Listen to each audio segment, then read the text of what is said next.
My career as an automotive improvement expert began when I modified my first car. Since then, as a car enthusiast and published author, my obsession with the automobile has led me to enhance tons of vehicles, both inside and out. That's why I'm thrilled to be a part of a brand new series designed to help keep your car looking great and your engine running like new. I'm Chris Duke, and welcome to eHow's Auto Center, brought to you by Mobile One. Hey Chris, the check engine light in my car is on. I'd really like to diagnose it myself. What do I need to do? Well, Mark, those check engine lights are the worst, aren't they?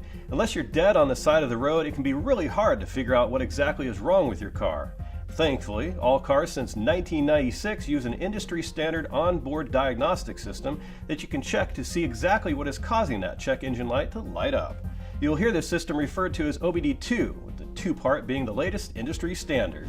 If your check engine light is on, you can always stop by your local auto parts store. Most shops can read the codes for free. The most important parts of the vehicle's operation are monitored by the check engine light. Most are designed to come on for a short period of time and then go off again if the problem is considered minor. If it remains untreated, it can become serious, however. Now, since you're going to do this yourself, here are several different ways to get the diagnostic error code for your problem. The most reliable are some of these aftermarket code readers that simply plug into your OBD2 port in your car. They will read the code from the car's computer and display it on a built-in screen for you to reference. Some will even let you reset the code when you've completed a repair or just need to test to see if the code will come back, but more on that in a bit. Now, once you have your OBD2 reader or scanner, you simply plug it into the OBD2 port, which is usually found somewhere on the lower dash of the driver's side. Check your owner's manual for more information on its location. Turn on the ignition switch and use the scanner to pull up the code. So now you have your code or your codes. Great, but what do you do now? Well, while each manufacturer will have their own set of specific codes, there are a large number of industry standard codes that will quickly tell you the area of concern. Most code readers either tell you what the code means or come with a book, but there are several ways to find out how to interpret your codes, ranging from looking them up on the internet, asking your local mechanic, or even calling the parts or service department for your local dealership. Also, if you have a repair or reference manual for your car, which you all do, right? You may be able to find them in there. Okay, so we have our code, which in this case is P0113. We check our source and see that a P0 code is an OBD2 standard code and not manufacturer specific. We search down our list of P0113 and see that the code means intake air temperature sensor.